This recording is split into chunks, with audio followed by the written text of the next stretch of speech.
السلام عليكم ورحمة الله وبركاته. النهاردة احنا في مهرجان تكريم فنان الزمن الجميل الثالث. احنا ليه بنعمل مؤتمر فنان الزمن الجميل؟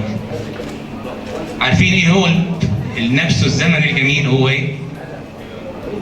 القيم، الاخلاق، الالتزام، كل ما هو جميل احنا بنتكلم عليه دلوقتي ان هو جميل كان في الزمن ده.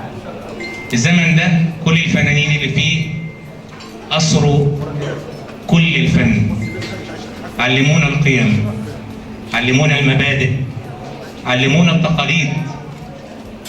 طبعا يعني من أكثر الأمثلة والنماذج اللي هي علمت أجيال وما زالت تعلم الفنان الكبير محمد صبحي.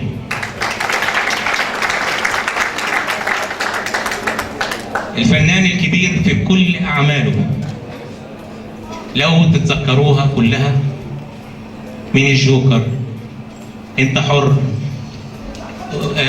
وجهة نظر، سنبل، كلكم حافظين كل حاجة، ورحلة المليون، وبابا ونيس. نقف عند بابا ونيس. بابا ونيس دي مدرسة علمت من أول الكي جي 1 لحد الكبار. مدرسته علمنا وعلم الأسر كلها والأجيال إزاي نعامل ولادنا، إزاي نحل المشاكل اللي موجودة بينا. أنا النهاردة فخور جدا بوجوده معايا رغم ظروفه الصعبة جدا، مش قادر أقول لكم هي شكلها إيه، ورغم كده إن هو إنسان ملتزم، التزم وجه في الميعاد بتاعه. وأنا طبعا تارك له الحرية الكاملة في الوقت اللي هو عايز يغادر فيه. أنا مش هقدر أقول له حاجة، أنا يكفيني شرف إن هو وصلني. والوقت يسمحوا لي إن هو أوجه له الكلمة. بسم الله الرحمن الرحيم. طبعا سعادتي كبيرة جدا جدا مرة إن أنا أحضر ده المرة الثالثة لمركز السلام العالمي للدكتور محمد كمال. سعيد جدا ولم أتأخر لأني أبقى متشرف بإني أكرم زملائي والفنانين العظماء اللي هم موجودين أصلا، بس يمكن المناخ مش مساعد الحركة. إن شاء الله تتصلح الحركة الفنية بإذن الله إن شاء الله ونعم بالله، تتصلح كويس ويبقى فيه تواجد لكل فنان في مصر إنه يستطيع إنه يعطي هذا الوطن كل ما يستطيع. شكرا للدكتور كمال لاهتمامه بهذه العادة الكريمة، وإن شاء الله يبقى فيه دورات أكثر من الثالثة والرابعة والخامسة لتكريم كل فنانين مصر. أنا متشرف كمان بوجود الفنانة العظيمة الكبيرة الفنانة سميرة عبد العزيز بجواري. كل الشكر. محمد كمال علام رئيس المركز المصري للسلام العالمي، نعرف منه الدور الشعبي لمواجهة الكورونا في الفترة الحالية. المصريين دايما سباقين، ولا ايه يا دكتور؟ صح، دايما هم فعلا المصريين سباقين لكل حاجة. وبيظهر معدنهم فعلا في الأزمات. ودي أجمل حاجة فيهم يعني. ده حقيقي. بيتكاتفوا وبيحاولوا فعلا، يعني عايز أقول وإن كان البعض إن هو يبان في الشكل العام إنه ما بيلتزمش بالقرارات والتعليمات، لكن هم كلهم في الداخل لا حريصين. حريصين على بيوتهم، على أسرتهم، على أولادهم. طبعا الوعي لحظي. امبارح يعني والاستجابة. كان الملاحظ ان الاستجابه الناس كلها كانت في بيوتها. الحمد لله. الشوارع كانت فاضيه تامه. يعني ما فيش يعني ايه اي اختراق بالحظر. بالظبط. ف ده بيدل فعلا يعني زي ما قلنا قبل كده معدن المصريين. المصري اساسا بيخاف على بلده وبيخاف على اسرته، بيخاف على اولاده. من المنطلق ده عايز يبقى كل حاجه فيها امان، كل حاجه فيها حب. مش عايز يعيش في رعب، مش عايز يعيش في قلق، مش عايز يعني، وإن كان في بعض تضخيم في بعض الأحيان من كتر الأخبار اللي بيشوفوها، لأن جميع القنوات وجميع المراسلين وكل شيء بيتكلم عن احنا دايما بنقول مش عايزين تهويل ولا تهوين. بالظبط. لا لا لا، برضه نستهين بالامر ونستهتر بيه، ولا نهول لدرجه ان يبقى في حاله فزع. بالظبط. الامور كلها لما تتاخد بسلاسه، حجمها طبيعي، بحجمها الطبيعي، بان دي فعلا الحاجه الضروريه لينا عشان امننا وعشان سلامتنا، هتمشي كلها مرتاحه من غير المبالغه الزياده عن اللازم. ويمكن انت كنت لسه بتقولي كلمه عمليه خلط المطهرات، اللي فعلا الناس من كتر حرصها حاسه ان لما تخلط مطهرات يعني هتدي نتيجه اكتر، رغم ان دي عكسيه. بيكون غازات سامه، ده من كتر الخوف. لكن خوف بالاضافه لعدم وعي. ممكن ما يكونش عندي انا المعلومه، يعني مش كل الناس عندها المعلومه ان لو خلطنا الكحول مثلا بالكلور هينتج عنه شيء سام، او خلطنا احيانا الابخره نفسها المتصاعده سامه من الحاجات دي كلها، لان انت عارفه دي خطوره المواد دي كلها. فعشان كده المفروض كل عائله او كل اسره او كل تراعي التعليمات الاساسيه اللي بتسمعها، والحاجات اللي هي تكون مصادر مثلا وزاره الصحه. ايوه. اللي هي العلماء نفسهم يعني بيتكاتفوا عليها او بيقدروها. دي الاساس. لكن ما تروحش هي تجتهد في حاجات تانية او تسمع الاخبار. انت عارفه وسائل التواصل مليانه اللي بيفتي الفتوات كتير جدا، كل واحد عايز يعني يحاول ان هو يدلي بدلوه، فمش كل حاجه صح. بضيوفنا النهارده هيكون معانا رجل السلام الاول في مصر والوطن العربي، اللي دايما بيحب ينشر السلام في شتى مجالاته المهنيه. هيكون معانا الدكتور محمد كمال علام، رئيس المركز المصري للسلام العالمي وحقوق الانسان. نورتنا يا فندم النهارده، اهلا بيك. الله يخليك، شكرا لك. حضرتك طبعا يكون معانا النهارده زوجة الدكتور محمد كمال علام، والاول مره معانا في برنامجنا. اهلا بيك يا فندم. اهلا بيك النهارده. الله يخليك. دكتور محمد، السلام حضرتك طبعا بتتكلم دايما عن السلام. ايه الهدف في الاول كان من كلمه السلام او فكره السلام وانشاء المركز؟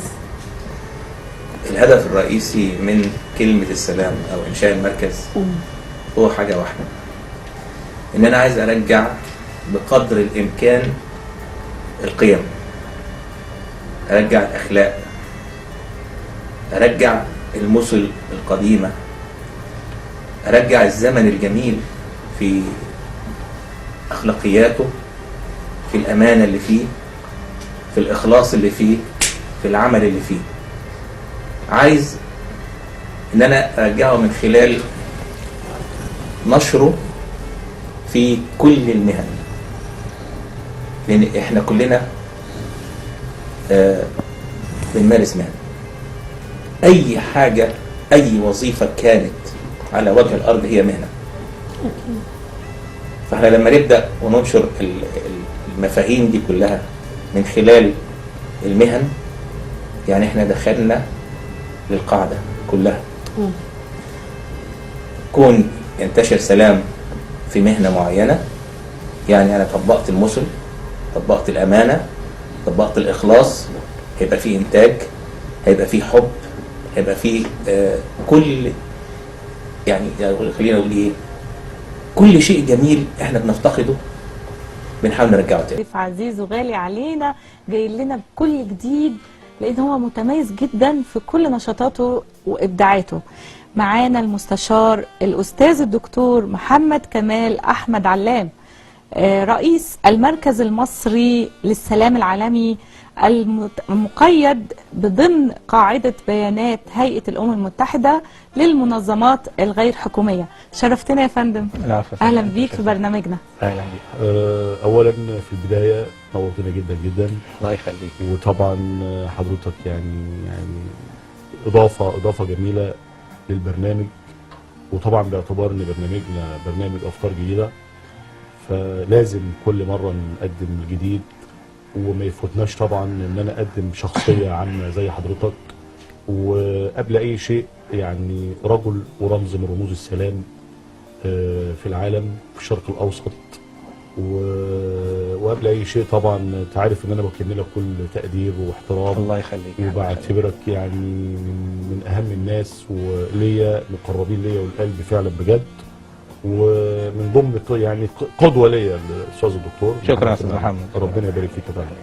فكنت عايز بس في ناس، معلش يا فندم، احنا عملنا، حضرتك قمت بكذا تكريم، حاجه جميله جدا وشيء جميل، ولكن في ناس في ذهنها بيقول لك طيب الجماعه دول بيعملوا حفلات وبيكرموا وبكده، طب ايه الهدف؟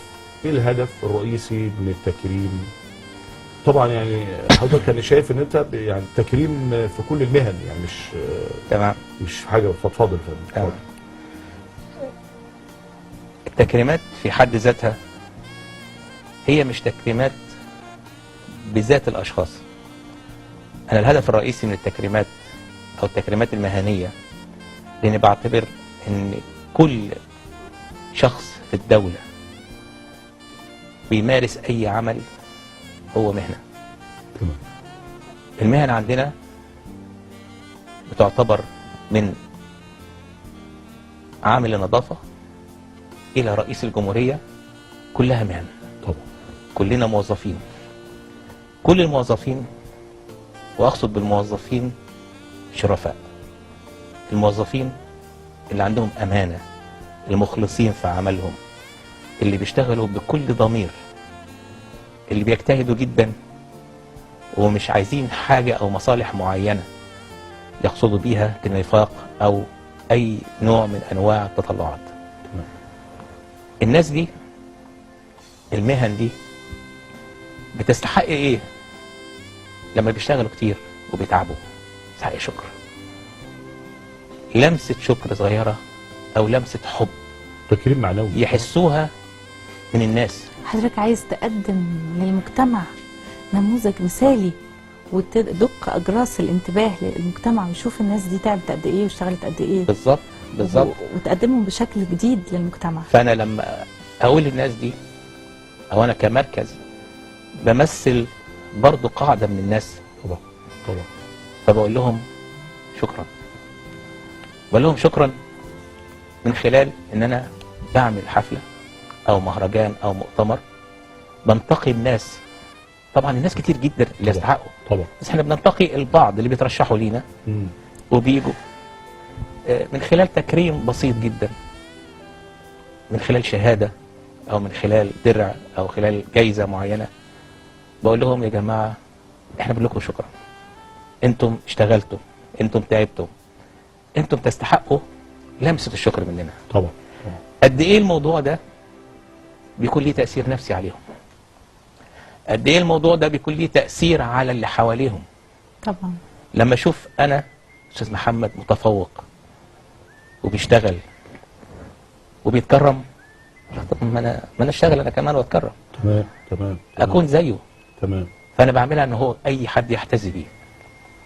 فده الهدف الرئيسي من التكريمات، مش مجرد ان احنا بنعملها رياء او ان احنا عايزين نتمنظر او ان احنا عايزين، لا، معلش احنا بنعملها باخلاص فعلا. سيادة المستشار الدكتور محمد كمال علام، رئيس المركز المصري للسلام العالمي. اهلا بحضرتك يا فندم. اهلا بيك يا فندم. مشرفنا يا معالي المستشار. الله يخليك حبيبي، الله يخليك. كتير قوي من الساده المشاهدين ممكن بعد ما قلنا المقدمه دي يسالوا ايه هو السلام الاسري، يعني تمام. ازاي تعيش الاسر في سلام؟ تمام. بسم الله الرحمن الرحيم. السلام الاسري بكل بساطه هو المجتمع، لأن من الأسرة بيطلع المجتمع، إذا كان أبناء أو بنات أو زوج اللي هو بيخرج من بيته وبيروح شغله، أولاد بيروحوا مدارس وجامعات وبعد كده بيطلعوا للمجتمع. فلما يكون في داخل الأسرة نوع من الاستقرار أو السلام، السلام بمعناه صح اللي هو القيم، القيم والمبادئ والأصول والتربية الدينية، السلوكيات بشكل عام. لما يكون الموضوع ده فيه استقرار في الأسرة، فاحنا إجمالا بنقول عليه السلام الأسري. بيكون في استقرار، في حياة مريحة، في تفاهم، في استيعاب من الزوج والزوجة. الأبناء بيلاقوا مناخ ممتاز في الحياة، خصوصا بين الأب والأم. بيطلعوا للمجتمع مشبعين بالقيم والمبادئ بتاعتهم، فبالتالي بيكون في نوع من الاستقرار. وبينقلوا هذه القيم والإيجابيات إلى المجتمع بالظبط. بحيث إن كل المجتمع يتحلى بيها. بالظبط ده اللي بيكون. محمد كمال علام، رئيس المركز المصري للسلام العالمي وحقوق الإنسان. يا دكتور، أهلا. موضوع السلام الأسري بنأمله كلنا إن احنا يبقى عندنا نوع من أنواع المودة والرحمة والأمن موجود في بيوتنا، بعيدا عن الغضب والمصالح والمشاكل والعند. في حاجات كتيرة جدا ممكن تكون في البيوت عموما. ازاي بيتم الوصول لكلمة سلام في الأسرة؟ كلمة السلام الأسري أنا بعتبرها من أهم أسس السلام للمجتمع كله. إن لو البيت والأسرة في حالة وئام وسلام فيها، يعني كل ده هينعكس على المجتمع الخارجي. لما أقول السلام الأسري إحنا مش بنتكلم في مثاليات يعني، لا إحنا الواقع اللي إحنا فيه وضغوط الحياة والمشاكل والأولاد والمدارس والحياة والدنيا والأسعار وكل الحاجات دي كلها ليها تأثير أكيد في الضغوط. فست البيت أو يعني يعتبر أنا بعتبرها اللي هي يعني إيه ربانة السفينة الأسرية، ليها دور كبير جدا. بس الدور الكبير ده لازم حد ايه يحس بيه. دورها الست بتتعرض لضغوط كتير جدا،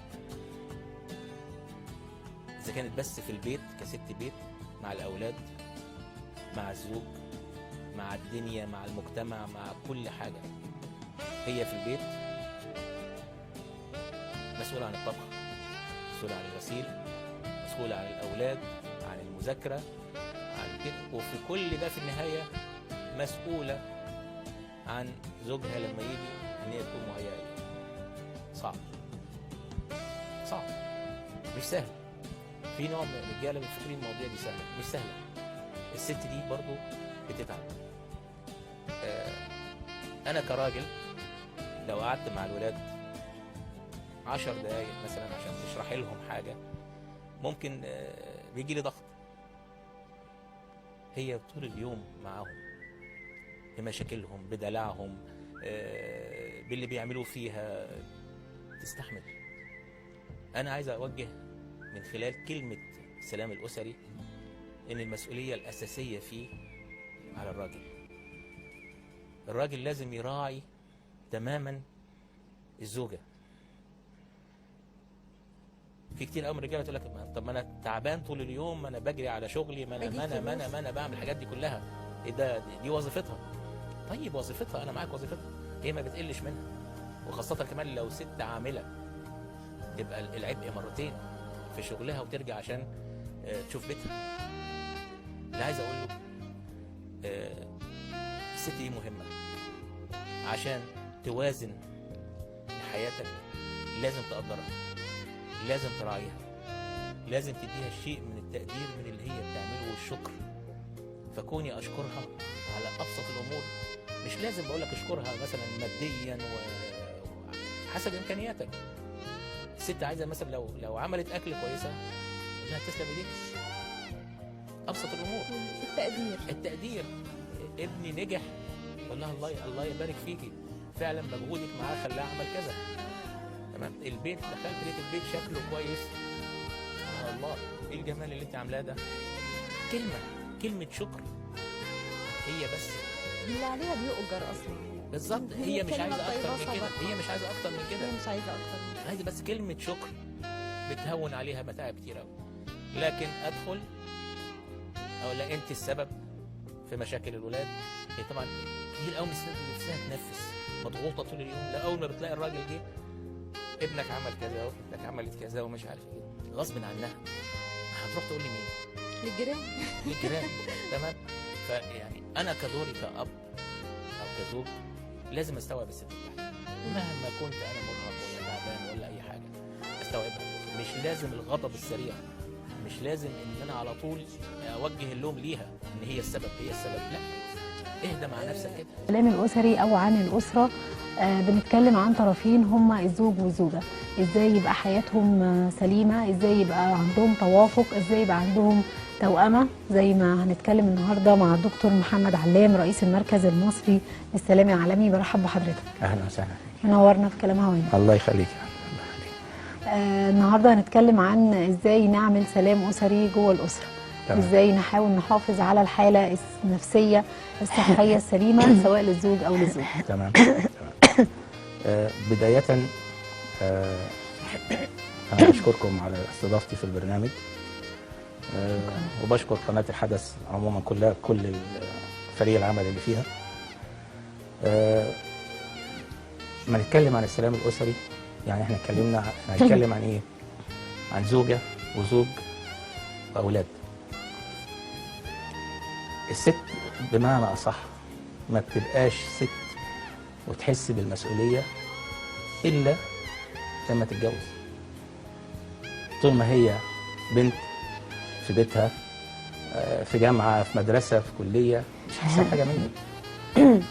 اتخطبت برضه لسه في البدايه، اتجوزت لسه في البدايه. اول ما الزوجه تبدا تخلف هنا بدات اول المعاناه.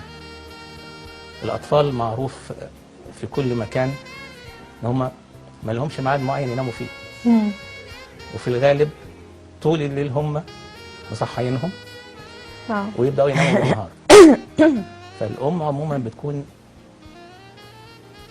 الصبح لما بتقوم بعد العناء ده كله محتاجه تنام، محتاجه ترتاح، لكن في نفس الوقت عليها اعباء البيت، الاكل، تنظيف، الغسيل، استقبال الزوج اللي جاي تعبان من بره. كل ده بتحاول تقوم بيه وتأديه بشكل طبيعي، لكن الدوام، الاستدامه فيه بتتطلب حاجات كتير، يعني بيعمل عليها لود. بتتعب. ان اللي فيه يوميا بيتكرر تكرار يومي مستمر. فيعني بيبقى زي الروتين، خلاص اتعودت انها بتصحى تعمل ده وبتقوم وراها كل الحاجات دي، فهي خلاص بيجي لها حاله نوع من انواع الزهق. نوع من انواع الزهق، عايزه اي تغيير، خصوصا لما تكون لوحدها. وبعدين الطفل في البدايه، خصوصا لما يكون طفلين ولا ثلاثه، ولما يبداوا مثلا يروحوا المدارس، عنائها الزياده بقى في ايه؟ كل حد طلباته بتبقى مختلفه عن التاني. لبسهم، واحيانا بتوديهم المدارس كمان، واكلهم الصبح والفطار ومذاكرتهم، ويرجعوا يروحوا في الغالب في شغله. فكل ده طبعا ليه تاثير كبير جدا. بتزهق الست نفسيا، نفسيا غصب عنها بتتعب. ما بتلحقش ان هي تأدي دورها تماما بالراجل اللي معاها، اللي هو جاي من شغله هو كمان تعبان. في ست مثلا ايه، خلينا نقول هاديه، بتستوعب الامور وبتحاول ان هي تكون هاديه وعايشه كده. وفي ست عصبيه مش مستحمله، ممكن اول ما يجي الراجل تهب فيه لو قال لها كلمه. واخد بالك، هو غصب عنه، هو جاي من شغله، ما يعني. لكن هي بقى المشاكل اللي هي فيها، هو كمان اللي بيسمع غير اللي بيشوف، يعني هو وهو موجود في البيت وشايف الموضوع طول الوقت ممكن يكون ايه واخد باله، لكن وهو بره هو طبعا عارف ومقدر وكل حاجه، بس طبيعي. هو ما شافش كل الاحداث اللي حصلت طول اليوم. مش هيشوفها، هو ليه دوره وهي ليها دورها طبعا. بس دورها يعني انا مع الست يعني، وبأيدها قوي قوي، وبدافع عنها بشكل يعني مستميت، لان فعلا انا بشوف الحاجات دي في بيتي. بشوف ازاي مراتي بتتعب، ازاي المجهود مع الولاد ما نقولش مثلا الولاد لما يكبروا يبقى خلاص هي هترتاح، لا بالعكس، بتكتر اكتر من المشاكل، خصوصا اذا كان بنت او ولد. يعني موضوع الراحه ده مش موجود في الدنيا. لا مش موجود. خلق الانسان في كبد، لازم يبقى في كبد. فهي بالنسبه للست قطع يعني ايه، المجهود عليها جامد جدا. محتاجه تتنفس، محتاجه تتكلم، محتاجه تشكي. لا، ومحتاجه يكون ليها وقت لنفسها، يعني تدي كل ده وتعمل كل ده، لكن لازم يكون في اليوم كده ليها ساعه على الاقل بتاعتها هي. المشكله كتير جدا ما بيلاقوش الساعه وقت دي. صحيح. على طول ديلي ما بتلحقش، خصوصا لما يكون في ولاد. كل دلوقتي الاولاد كل واحد ليه متطلبات. ده انا باكل باميه، لا انا ما باكلش الباميه. انا لا فراخ، لا انا ما باكلش فراخ، لا انا عايز لحمه. في لا انا ما باكلش ده وده، انا عايز كذا. فارضاء الاولاد ده برضه مش سهل. محمد علام بنحب. استاذ لحظه ايه نهايه حوار؟ احنا عايزين نخلص بسرعه كده. طبعا الوقت معاك ما يتشبعش منه يا فندم. لا عايز اقول لك حاجه، يمكن انت سمعتنا ان احنا واحنا بنتكلم ان احنا من اهم سفرائنا هم الاعلاميين، لان هم القادرين على توصيل رسالتنا اسرع لكل الناس، مش لطبقه معينه، لكل الطبقات، اذا كانت طبقه بسيطه او عاليه او غنيه او مثقفه، جميع انواع الطبقات. مين اللي بيوصل لها مباشره؟ هو الاعلامي، والاعلام الصح. عايز اقول لك انا متابع حلقاتك يعني بقالي فتره كبيره. ده شرف لينا يا فندم، شرف لينا. انت اسلوبك راقي، محاور جميل، راجل كمان مثقف، علاوه على ان انت الشياكه اللي فيك دايما. اعتقد ان الناس بتحاول تاخد منك المضلات اللي موجوده يعني. ميرسي يا فندم، شهاده اعتز بيها طبعا، ميرسي جدا. فيمكن علشان كده المركز تكريما لدورك كاعلامي، وده تكريم برضه لكل الاعلاميين انا بعتبره. فالمركز بيمنحك لقب سفير للاعلام، للسلام الاعلامي، ودي يعني بعتبره ان اقل تقدير لانسان زيك في الاخلاص ده. انا كده عطلت بقى، مش هعرف اتكلم. بجد والله مش هعرف ان انا كده اكمل الحوار. ويقدم لك. ميرسي جدا يا فندم، ميرسي جدا يا فندم، شكرا. واعتقد ان انت فعلا انسان مناسب جدا ليها وتستحقها، وهتعمل بيها اللي انا واثقه، لان المسؤوليه كده عليك زادت مش قلت. زي ما قلنا هي مسؤوليه كبيره مش مسؤوليه صغيره. انا بجد مش عارف ارد عليك يعني لحد هنا، وحاسس ان انا مش عارف اكمل، بس يعني مش عارف اقول ايه بصراحه. طبعا في قمه السعاده. عايزك مبروك وربنا يعينك فعلا، ان انت هتحاول بعد كده في كل حلقه هتعملها هتفتكر انا سفير، انا سفير، وسفير ايه؟ للسلام الاعلامي. يعني فعلا لازم اسخر الاعلام للسلام. والف مبروك ليك، وسعيد جدا جدا انا بيك ومقابلتك. السياحه اتكلم فيها كل مخلوق في مصر، كل الصحف اتكلمت، كل برامج التلفزيونيه اتكلموا، كل مكان اتكلم عن السياحه ومشاكل السياحه وكل المشكلات اللي هي بتعتريها. انا كنت في ملتقى في فندق كاتاراكت كان عن السياحه برضو، وقلت مبادره بسيطه جدا وسهله وسلسه جدا، وممكن تنشط السياحه بشكل طويل. تنشيط السياحه من خلال ولادنا، اخواتنا. كل طفل في مصر دلوقتي معاه موبايل او ايباد او ايفون او تابلت او كمبيوتر او لابتوب، صح؟ كل واحد من دول اصبح يجيد استخدام الاجهزه دي تماما جدا. لو نحسب في كام تلميذ من ابتدائي لحد الجامعه موجود في مصر، عدد مهول، ملايين. الملايين دي كلها ممكن تساهم في حل مشكله السياحه. احنا محتاجين ان احنا نعرفهم اهميه السياحه، اهميه الوظائف اللي قايمه على السياحه، اهميه كل ده لمصر. لو نعرفهم كده وكل واحد منهم عمل صفحه صغيره عن السياحه في منطقته في محافظته، ونشر الصفحه دي في كل مكان، وانتشر على كل وسائل التواصل صفحات بتتكلم عن السياحه المصريه بكل انواعها، سواء الثقافيه او الدينيه او يعني اي نوع من انواع السياحه. لو كل تلميذ او طالب عمل كده لا شك ان احنا نطلع بملايين الصفحات اللي هتساعد اكتر من وسائل الاعلام، هتساعد اكتر من اي وسيله اخرى. لو عملنا كده، وانا قلت المبادره دي قبل كده وكتبوها في الصحف، بس انا عايزها تتفعل. نفس الجهات التنفيذيه والاعلاميين يبداوا ان هم ينشروا الموضوع ده، يتنشر في المدارس، في الكليات، في المعاهد، في كل مكان. لازم نعلم ولادنا ايه هي السياحه، ايه هي المعالم الاثريه اللي موجوده في كل محافظه وفي كل مكان. اكيد لو علمناهم كده هنوصل لنتيجه ممتازه جدا للسياحه. انا بشكركم جميعا وبشكر الساده الضيوف واهلا بيكم معانا. الهدف الرئيسي من تكريم الشخصيات هو احنا مركزنا اساسا متخصص في السلام ونشر السلام ونشر القيم والمثل بين المهن بمختلف انواعها. فكنا ان احنا نكرم اهم 50 شخصيه للسلام العالمي في الشرق الاوسط، فهو تكمله لمسيره المركز في التكريمات المستمره اللي احنا كرمناها قبل كده للساده الاعلاميين وللساده الفنانين ولفناني الزمن الجميل والعديد جدا من الشخصيات والرياضيين كمان.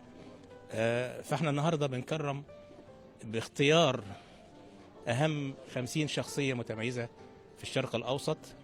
دول متخصصين، اخترنا من الرياضه، اخترنا من المثقفين، اخترنا من الاعلاميين، اخترنا من رجال الدين، علماء الدين المسيحي والدين الاسلامي، و يعني بنحاول ان هو يكون باقه متنوعه مختلفه من فئات المجتمع، بحيث ان احنا نكمل في الاخر ان السلام العالمي هو سلام شامل في كل انواع المهن. احنا مش بنركز على السلام العالمي ان هو السلام العالمي المقصود به سلام الحروب، لا، احنا بنتكلم عن السلام العالمي اللي هو المهني. كوني انشر سلام في المهن يعني انا بنشر قيم، بنشر مبادئ، بنشر نوع من معين من الاخلاص، برجع تاني قيم الزمن الجميل اللي احنا افتقدناها ان هي ترجع في المهن عشان المهن ترتقي وتسمو وتعلو. وفي نفس الوقت كل شخصية بنكرمها احنا بنعتبرها ان هي تكون مثال يحتذى به من الاخرين.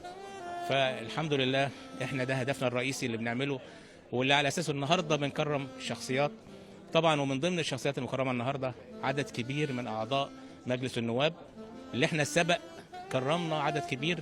كنا عاملين مؤتمر خاص اللي قبل كده كان لتكريم بس نواب مجلس الشعب، والحمد لله. وان شاء الله الخطوه الجايه بعدنا ان احنا عندنا مؤتمر تكريم الساده المحافظين، جميع محافظين جمهوريه مصر العربيه ان شاء الله هنكرمهم في المؤتمر الجاي، ويليه مؤتمر تكريم الساده الوزراء، على اساس ان احنا بنعتبر الجميع موظفين في الدوله. فكل موظف في الدوله بيشتغل وبيسعى بجهد يستحق نوع او لمسه وفاء كتكريم ليه. فبنقول له احنا شكرا لوظيفتك الجميله اللي انت قمت بيها، شكرا لعملك، شكرا للي انت بتقدمه للجمهور بشكل مستمر. فده هدفنا الرئيسي اللي احنا بنسعى ليه وبنحاوله دايما. والله احنا الموضوع ده بقاله سنتين والحمد لله لاقيين نجاح كبير جدا في ان احنا نحقق هدفنا. احنا اساسا ما بنعملش حاجه مقصود بيها ربح او مقصود بيها اي نوع من الحاجات دي كلها، لا، احنا هدفنا اساسا كله بنعمل اساسا كله لوجه الوطن. عايزين نسمو بمصر وبموظفين مصر، وكل كوني اقول موظفين مصر يعني كل الكوادر وكل المناصب اللي في مصر من اقل واحد الى رئيس الجمهوريه، كلنا موظفين، كلنا بنشتغل، كلنا بنحاول ان احنا نبني البلد دي ونطلعها بشكل جميل يعني ينعكس في الاخر على الناس كلها. ده اللي احنا عايزينه وده اللي بنهتم بيه. المعايير المعينه اللي احنا بنحطها لاختيار الشخصيات هي ان احنا بنتابع اعمالهم، خصوصا الاعمال المجتمعيه.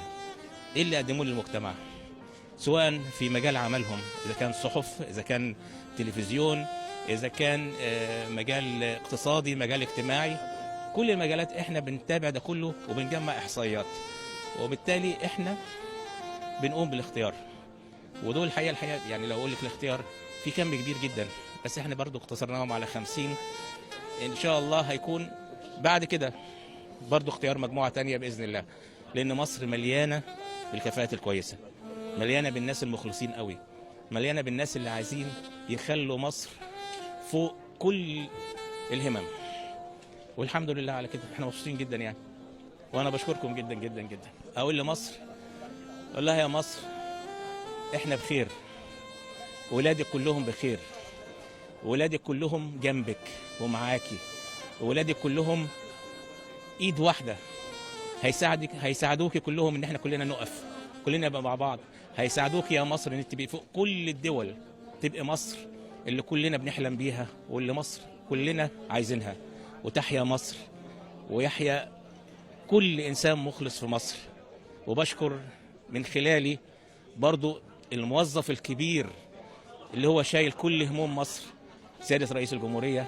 عايز اقول لمصر يا مصر ولادك كلهم بخير، وانت بخير، وكلنا هنقف معاكي وهنشيلك وهنقف بيكي وهنرتفع بيكي إلى أعلى القمم، وهنقول لك في الآخر تحيا مصر يا حبيبتي، يا حبيبتنا كلنا يا مصر.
قلت ان الكلام ده مع المنظمين. تمام.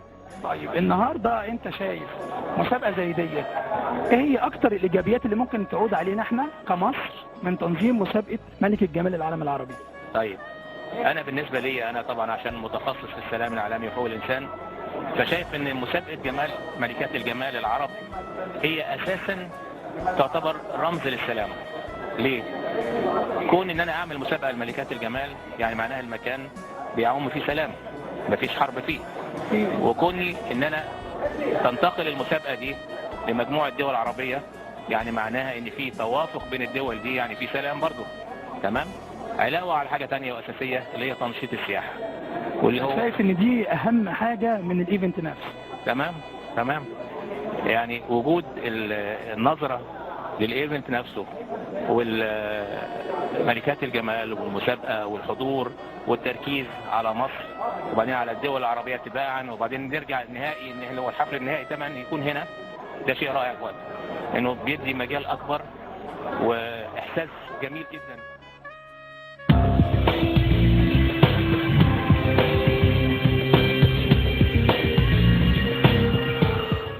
عن هذا الحدث يسعدني ان اقدم اليكم المستشار الدكتور محمد كمال علام رئيس المركز المصري للسلام العالمي، فليتفضل.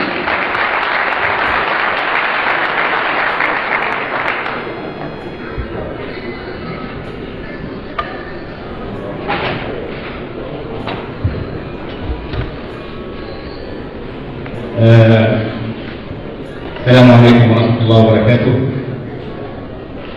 بشكركم جميعا على تشريفكم لينا في حفلنا النهارده لتكريم سفراء السلام للفنون والثقافة والإعلام. وده شيء فعلا بيسعدني جدا، ودايما بحس لدعمكم وتأييدكم للمركز وأهداف المركز. ويعني مش قادر أقول لكم أكثر من كده، في منتهى السعادة بكم. بكلمة موجزة عايز أقول لكم إيه هدف المؤتمر الرئيسي. الهدف الرئيسي للمؤتمر من اسمه اللي هو تكريم سفراء السلام للفنون والثقافة والإعلام. المفهوم العام عن كل الناس وكل العامة إن السلام العالمي هو السلام السياسي، السلام اللي هو بينتج من الحروب والوفاق بين الشعوب. لكن احنا كمركز المصري للسلام العالمي بنقول المفهوم ده مش صح، مش لوحده. احنا بنعتبر السلام العالمي يتمثل في كل مهنه، في كل وظيفه، من عامل النظافه الى رئيس الجمهوريه. السلام العالمي هو قنوات بتؤدي الى نشر السلام والامان والاطمئنان بين الناس وبعضهم.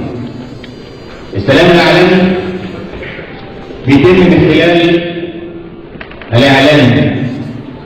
انا بعتبر الاعلاميين هم اكثر قناه مباشره مع الناس في البيوت وبتدخل لكل الاسر. الاعلامي من خلاله ممكن يوصل السلام. يوصله ازاي؟ باعداده، بحواره، بزرع المفاهيم السليمه اللي تخلي كل بيت مطمئن داخله. لان سلام يعني اطمئنان يعني امان.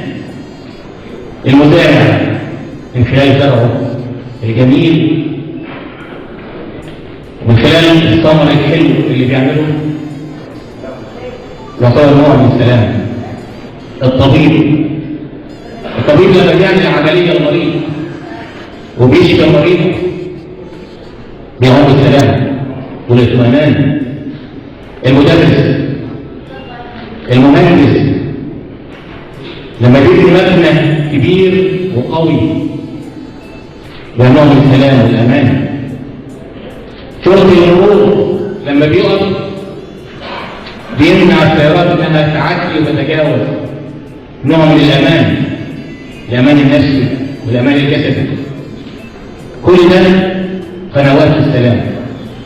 كل ده مفهوم صح للسلام، مش بس المفهوم ان هو السلام هو السلام السياسي، لا، السلام في كل منا. لو كل منا وكل موظف مهما كان مستواه ينشر مفهوم السلام هتبقى مصر كلها سلام. مصر كلها تبقى في امان. مش هيبقى فيه ارهاب بمعنى صح. طالما في سلام مفيش ارهاب. الارهاب هيتضاءل لانه مش هيلاقي مكان.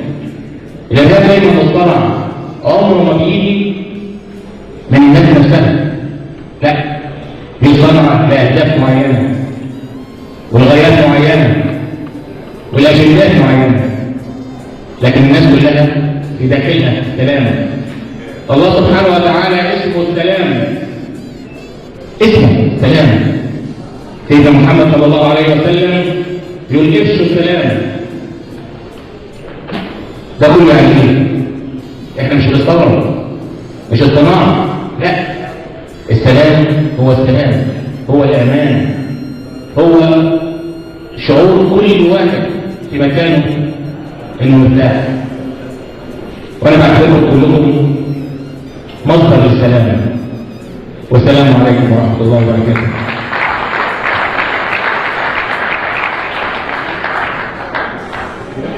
لمنح ليد مصري رائد السلام المهني.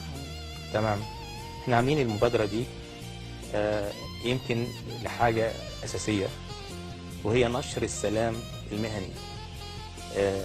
المهن تعتبر من أكثر الأشياء سائدة في المجتمع المصري، المهن دي بتكون من عامل نظافة إلى وزير، مش هنستثني حد.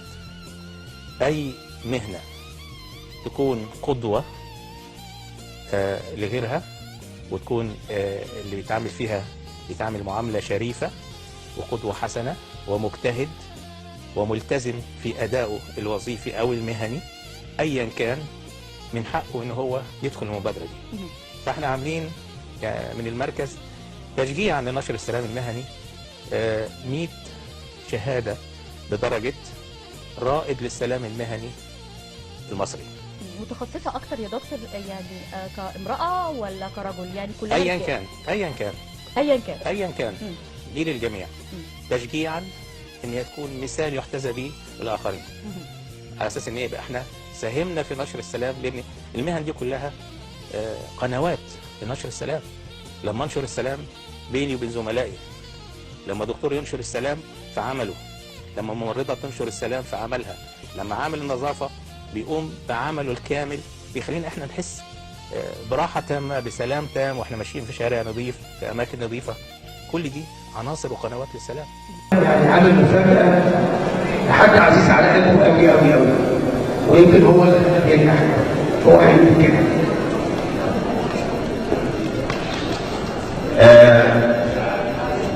الشخص اللي بيستحق كل تكريم واللي كرس حياته كلها لإرساء وترسيخ السلام بحياتي شخصيا. أنا بسعيد النهارده إن أكرم شريكة عمري وشريكة حياتي اللي هي وصلتني ودعمتني للي أنا فيه، فأنا بقدم لها كل الحب وكل التقدير وبقول لها اتفضلي تعالي.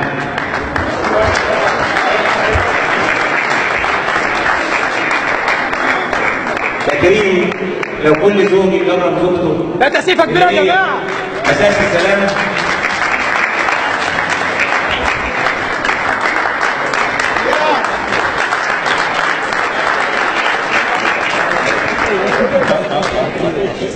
دكتور سؤال بس يا دكتور.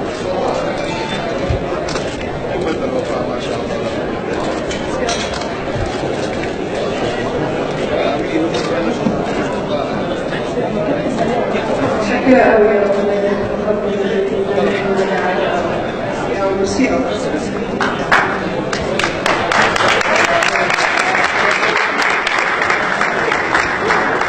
المصري العالمي بقيادة الدكتور محمد كمال علام امبارح في حفلة لتكريم السادة الإعلاميين، وكان في مجموعة جدا من الإعلاميين موجودة هناك، وأنا هكلمه دلوقتي أسأله سؤالين. حضرتك قررت تكرم الإعلام أو بعض الإعلاميين المصريين في وجود باقة من الشخصيات العامة من مصر ومن السعودية ومن الإمارات ومجموعة كبيرة من الناس اللي كانت موجودة هناك. أنا بسأل هل يا ترى التكريم هنا واجب؟ ودي كانت رسالة بيحاول يقول فيها للسادة الإعلاميين أو العاملين في مجال الإعلام: التزموا ميثاق الشرف الإعلامي، التزموا الوقوف جنب بلدكم، كل واحد فيكم بيعمل كإعلامي أو في مهنة الإعلام يحافظ على فكرة لا بلدنا أولا، الأول بلدنا. الإعلام والشاشة مش معمولة عشان خاطر الخلافات الشخصية أو معمولة عشان فكرة إن احنا مسؤولين جدا، وكل كلمة بنقولها احنا مسؤولين عنها جدا، فلازم نبقى حريصين جدا. هنحاول نكلم الدكتور محمد كمال علام، وعايز اقول لكم على حاجة مهمة قوي، ان ده بيفرق في كل اعلامي بيحصل على التكريم. معايا السيد الدكتور السفير محمد كمال علام، اهلا بيك. مساء الخير يا دكتور. اهلا بيك يا استاذ محمد. عايز ابارك لحضرتك نجاح اليوم امبارح، ونجاح وجود الشخصيات العامه وباقه من الاعلاميين والقنوات الفضائيه والشخصيات العامه في مصر والسعوديه ومجموعه الدول العربيه اللي شرفتنا امبارح. ببارك لك على اليوم دائما وابدا، كل الاحتفالات اللي حضرتك بتبقى موجود فيها بتبقى على علم. الله يبارك فيك يا الله يبارك فيك. قول يا فندم، امبارح انت كرمت الاعلاميين، اشمعنى الاعلاميين اللي كرمتهم، وليه اهتميت بوجود كلمه شكرا للاعلاميين اللي حضروا؟ عايز اقول لحضرتك حاجة. الاعلام احنا كمركز للسلام العالمي بنعتبر الاعلام هو اكبر وافضل واقوى قناة لتوصيل كل مفاهيم السلام بمنتهى السرعة لكل مكان. صحيح. لكل بيت، لكل اسرة، لكل فرد في المجتمع، لان هو اللي بيدخل كل بيت وهو اللي بيتفاعل مع الجميع. عشان كده من المنطلق ده احنا حبينا نكرم الاعلاميين تكريم خاص، والحمد لله كرمنا عدد كبير جدا امبارح بدرجة العضوية المتميزة بالمركز ودرجة سفير السلام الثقافي والاعلامي. ودي الحقيقة كان حاجة انا عن نفسي ساعدتني جدا جدا لما حسيت ان الفئة دي اللي هي فئة الاعلاميين اللي انا عن نفسي انا بعتز بيهم جدا اتكرموا التكريم ده، وفي نفس الوقت حملتهم امانة توصيل فكرة السلام في كل اعمالهم وفي كل اعداداتهم وفي كل برامجهم، لان الدرجة تعتبر امانة حملت بيها الجميع. وانا في منتهى السعادة كمركز اني بحقق شيء من اهدافي وهو توصيل السلام لكل الفئات. وبدأت بالاعلاميين وان شاء الله هيتبعهم كل الفئات المهنية، لان السلام مش مجرد سلام سياسي او سلام عالمي فقط، لا، السلام هو سلام داخلي، سلام اجتماعي، سلام اسري، سلام رياضي، سلام ثقافي، سلام فني. فنعتبر ان كل المجالات وكل المهن هي طريق بيوصل الجميع للسلام. طيب قول يا دكتور، قول لي يا دكتور، امبارح كان ناس كتير موجوده وكل الناس كانت في حاله فرحه، وده كان موجود على السوشيال ميديا. انا طبعا بعتذر ان انا ما كنتش موجود بينكم امبارح، كان عندي هوا، وحضرتك عارف يعني ان انا عندي هوا واحترام الجمهور. حضرتك من اول الحاجات اللي كنت دائما وابدا تقولها لنا في اجتماعاتنا بحضرتك. واحنا بنعتز بحضورك جدا دايما. يا رب يخلي حضرتك يا دكتور. حضرتك كنت دايما تقول لنا يا جماعه الجمهور احترامه اهم رساله ممكن تقدمها للجمهور، ودي رساله السلام اللي دائما وابدا بتوصل ليها يعني. تمام. فانا بعتذر يا فندم على عدم حضوري، واعتقد انا اللي خسرت والله. كان يوم اكيد رائع يعني. لا انا قبلت العذر انك كنت على الهوا. تمام. لو ما كنتش على الهوا كان اختلف الموضوع. لا ما اقدرش يا فندم، ما اقدرش. والحمد لله انا تم تكريمي مع الناس اللي موجوده رغم من عدم وجودي. طبعا لان انت يعني الغائب الحاضر. ربنا يخليك. برضه ما نقدرش نستغنى عنك يا ما نستغناش عن حضرتك يا دكتور. تسلم كل ذوق. ودورك مهم دايما معانا في كل مؤتمر. شرف. انك انت دايما من الناس اللي بتهتم جدا بعمليه قنوات السلام، ودايما كنت بتنادي معانا بالموضوع ده، واعتقد انك اتكلمت فيه عنه اكتر من مره. حصل يا فندم، حصل. احنا عموما افتقدناك برضه. احنا يا فندم دائما وابدا بنشوف ان رسائل السلام اللي حضرتك بتبعتها لكل واحد. عندك رائد السلام اللي حضرتك، الحمله اللي حضرتك ان شاء الله بصدد تنفيذها، ان انت هتختار كل واحد ضعيف، كل واحد مش لازم يكون ذات منصب او لا بالعكس، انت قلت لو حتى موظف صغير، مدرس، سائل بريد، اي حد، عامل نظافه، اي مهنه احنا بنعتبرها هي اساسا سلام. لما انا اي مهنة اتعامل فيها بامانة وبشرف واجتهاد، يبقى انا حققت منطلق مهم جدا من منطلقات السلام في عملي، وبالتالي اذا اجتهدت فيها يبقى انا استحق فعلا ان انا اكون رائد للسلام. صحيح. او سفير للسلام. صحيح. دكتور محمد او السفير الدكتور محمد كمال علام، بشكرك جدا، ودائما وابدا احنا هنرد الجميل ان احنا ننفذ مبادئ السلام العالمي، واحنا هنحاول العفو يا فندم. طول الوقت نتعلم. باكد تاني مره اخرى على كل اعلامي سواء اتكرم من المركز او لسه ما اتكرمش، وان شاء الله انا في كل مؤتمر قررت ان انا اكرم عدد كبير من الاعلاميين اللي هم ما اتكرموش قبل كده. ما زلت بحملهم واقول لهم التكريم ده امانه امانه لازم نسعى ليها فعلا في كل العمل اللي احنا بنعمله، سواء انا كمذيع او مخرج او معد او مصور صحيح. او حتى عامل في الاستوديو. فاحنا بوصل لهم الرساله دي وارجو ان هم ينفذوها ويطبقوها. بشكرك جدا يا دكتور محمد كمال علام، بشكرك جدا. اهلا بيكم اعزائي المشاهدين في حلقه من برنامجكم الحياه مع مروه. حلقاتنا دايما متنوعه فيها فقرات كتيره ومتجدده، ولقائنا النهارده ومشرفنا في الاستوديو معانا دكتور محمد كمال علام رئيس المركز المصري للسلام العالمي. اهلا بحضرتك. اهلا بيكي. انا عايزه اقول الرجل الاول للسلام، مش الرجل الاول بس، لا، راعي السلام في الوطن العربي. صح الكلام ده يا دكتور؟ والله اتمنى فعلا ان انا اكون كده. احنا مش عايزين تواضع في الكلام، احنا عايزين الحقيقه. انا مش بتواضع، يعني يمكن الناس بتطلق عليا كده او الصحف او الاعلام، بس انا بأدي رساله. بالظبط.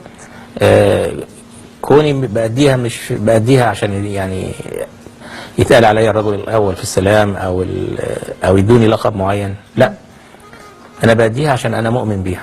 فطبعا دي رساله، يعني اعتقد انها رساله كانت جامده جدا للناس، للشعب المصري، ان حضرتك بس مش معتمد على الشعب المصري، لا كمان الوطن العربي. شوفي، رساله السلام مش مقصوره على مكان معين. انا بنتمي لمصر، ومصر تنتمي للوطن العربي، وخلينا نقول للشرق الاوسط كله. فرسالتي المفروض ما تبقاش محليه، انا بخاطب جميع الشعوب. دوليا يا دكتور ولا عربيا؟ خلينا نقول عربيا الاول، اللي يهمني اساسا هو العرب. بكل دولهم، بكل الفئات بتاعتهم، بكل انتماءاتهم. انا كوني بخاطب سلام، مش بخاطب عقيده او ديانه او لا، او وطن. انا بخاطب البشر. الله، جميله. بخاطب القيم. يعني وظيفه السلام بمعناها المريح جدا ان انت بتوصلي قيمه او رساله او مثل عليا تغذي بيها المرحله اللي احنا فيها، عشان ترجعي، خلينا نقول نرجع اللي احنا نازلين فيها او الانحدار اللي احنا نازلين فيه، بنحاول ان احنا نصححه بقدر الامكان بالسلام. اللي هو طبعا عند ناس كتير جدا بيختلف مسمى السلام، انه فاكرين انه هو السلام السياسي او السلام اللي هو الحروب اللي بين الدول وبعضيها. لا، انا بخاطب السلام الاسري المهني. حضرتك كرمت المرأة في عيد الأم ومنحتها لقب سفيرة السلام. تمام.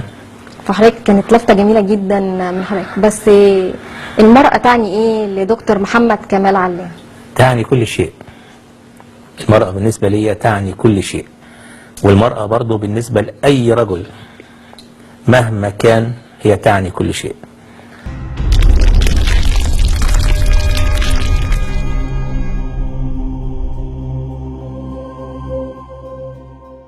بسم الله الرحمن الرحيم. بيسعدني أنا كرئيس المركز المصري للسلام العالمي إني أتكلم عن رسالة المركز ونشاط المركز وأهداف المركز.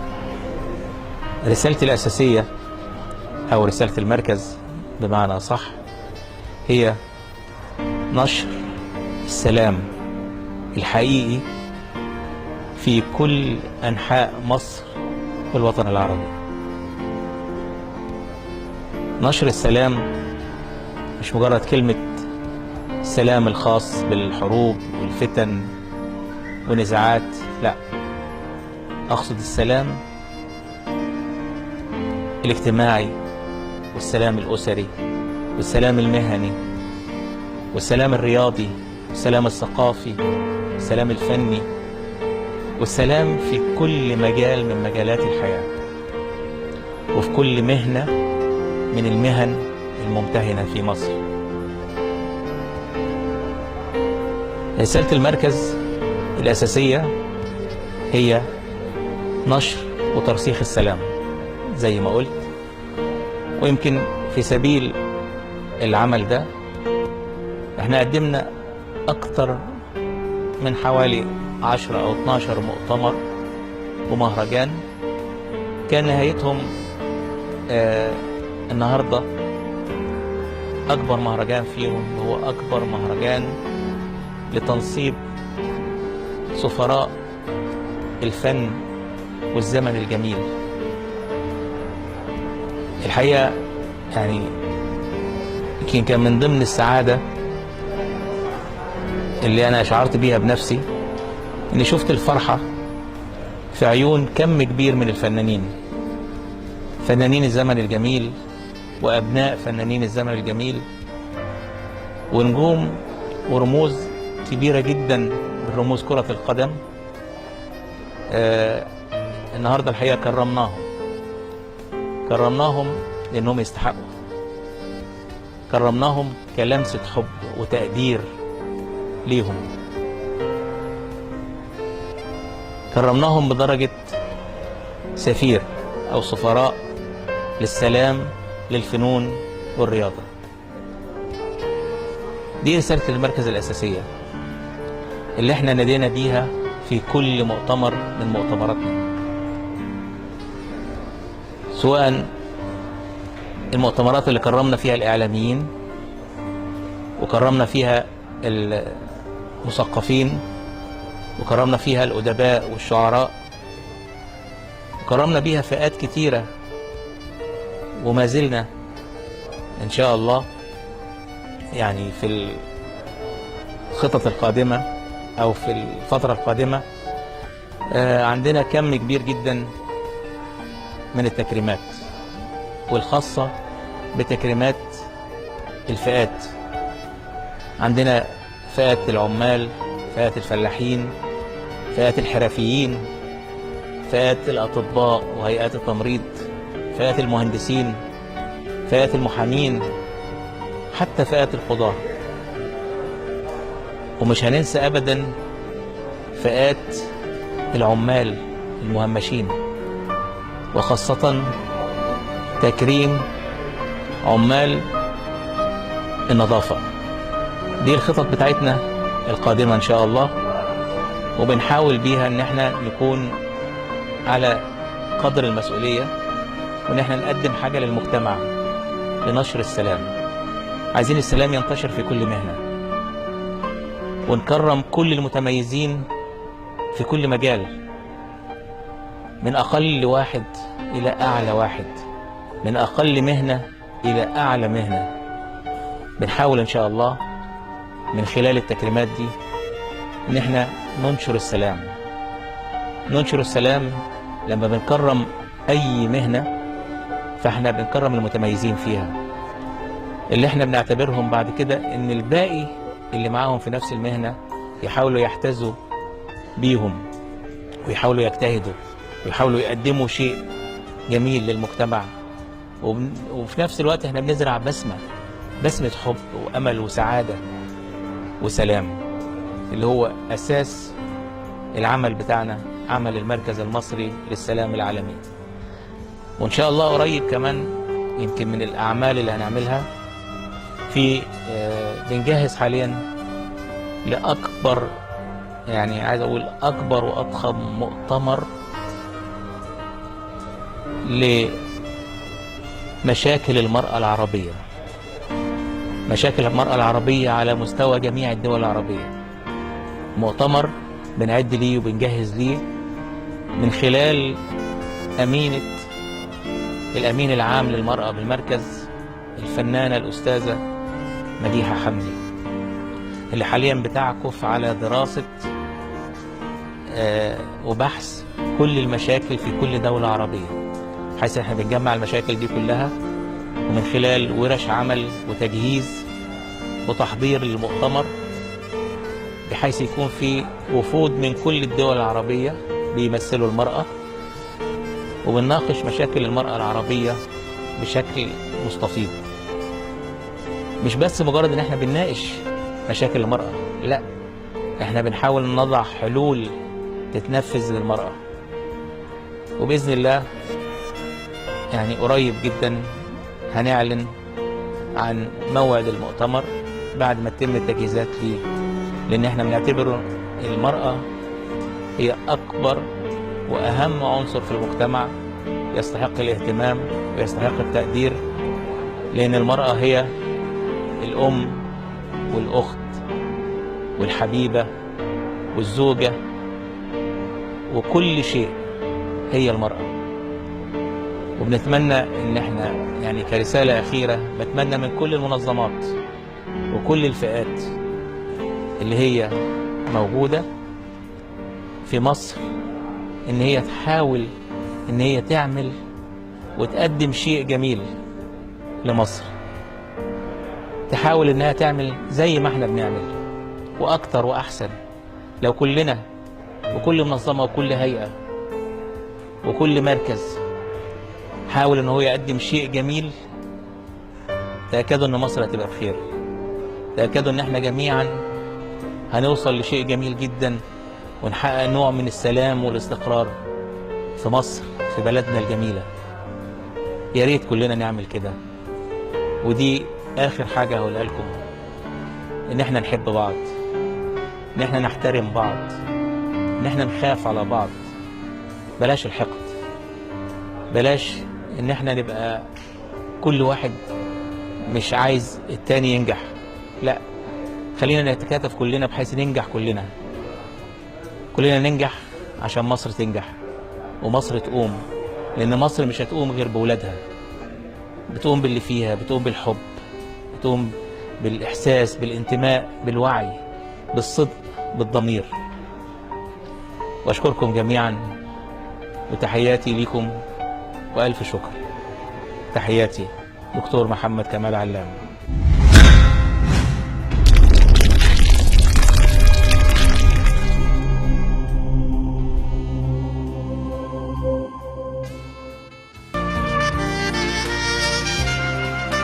أعزائي المشاهدين، ورجعنا بعد الفاصل وخلينا نرحب بضيفي اليوم المستشار الدكتور محمد كمال علام، رئيس المركز المصري للسلام العالمي. أهلا بحضرتك. أهلا بيك يا حبيبي. برحب بيك في برنامج رسالة حب، وأعرف إن حضرتك بتقدم رسالة سلام. طبعا ما هي مرتبطة برسالة الحب، هي رسالة السلام. الحب هو السلام فعلا. تمام. أعزائي المشاهدين، النهارده رسالتي موجهة لهوس ومرض الألقاب. انتشرت قوي الأيام ديت وبقى لها فترة كبيرة جدا، وخصوصا الفيسبوك بقى حياتنا اليومية عليها.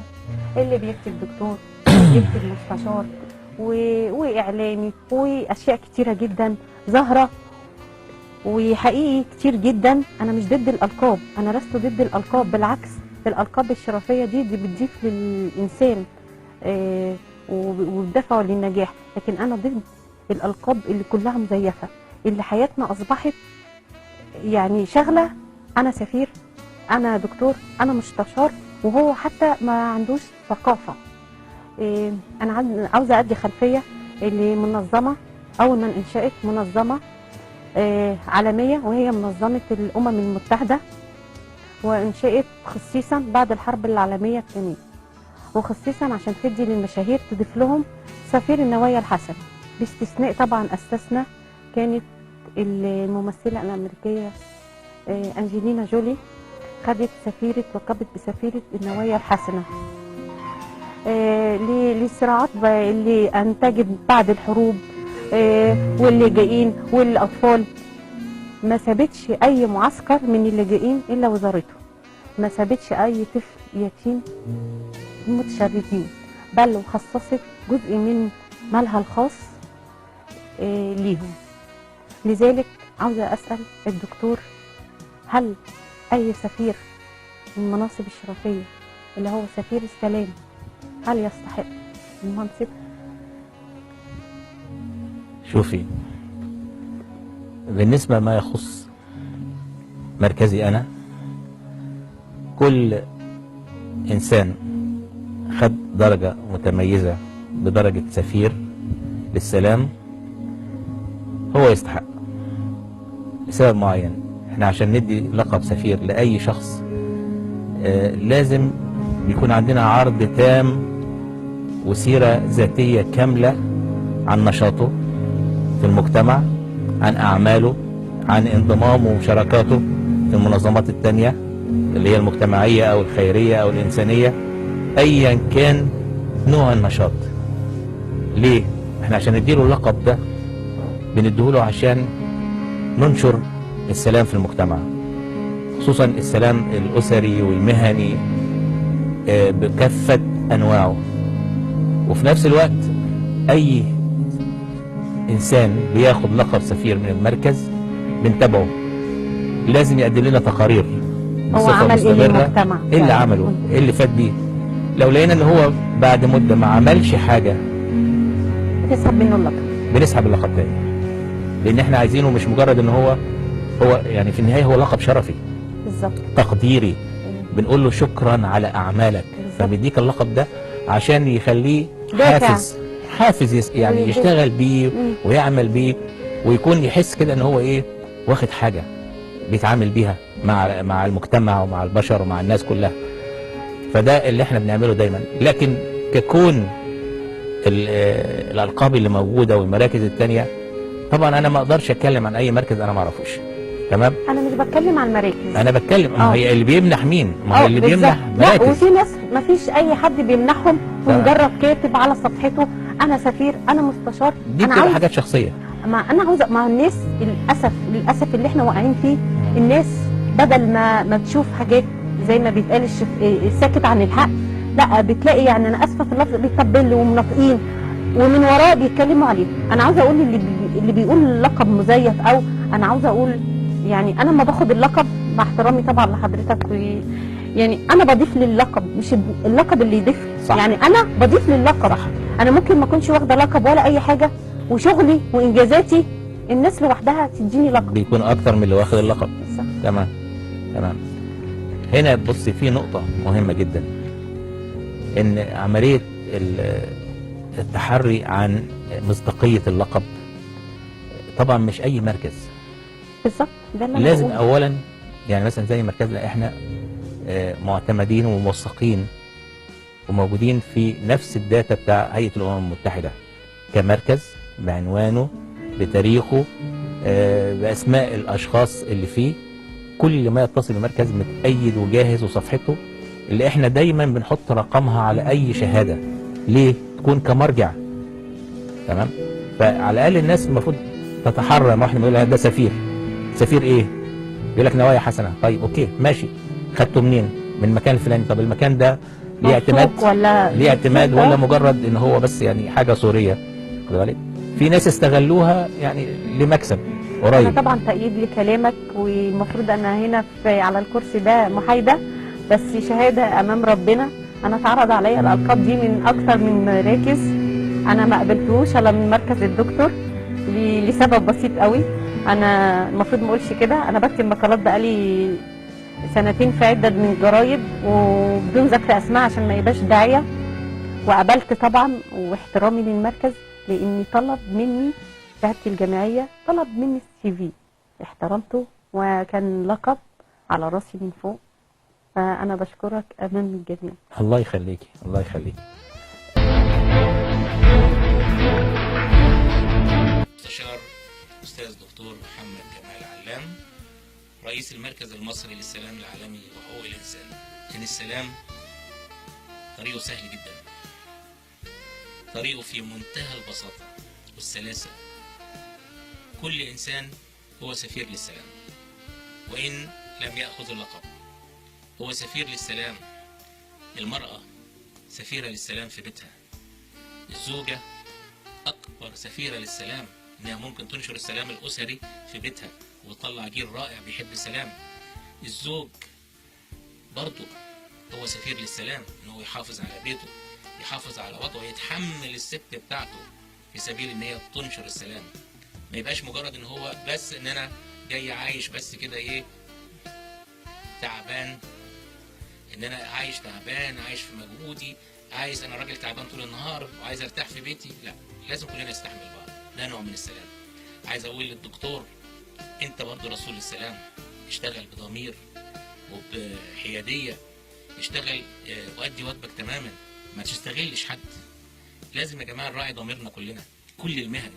الفنان هو سفير للسلام، الفنان التشكيلي، المصور الفوتوغرافي، مصور الفيديو، النحات، كل انواع الفنون هي طريق من طرق السلام. فاللي عايز اقوله السلام ينبع مننا احنا، من المجتمع، من جميع الافراد في كل المهن وبلا استثناء.